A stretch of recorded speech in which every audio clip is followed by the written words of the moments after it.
Popular Nigerian Afrobeat star Ahmed Ololade, known professionally as Asake, has disclosed why he uses his mother's name as his stage name. He explained that while he was in a cultural group, people referred to him as Omo Asake because his mother's name is Asake.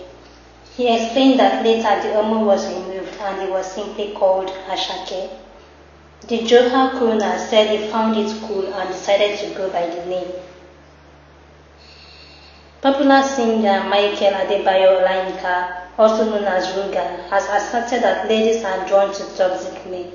The 23-year-old singer said he was toxic to his ex-girlfriends. He disclosed this in the latest episode of the Zero Conditions podcast.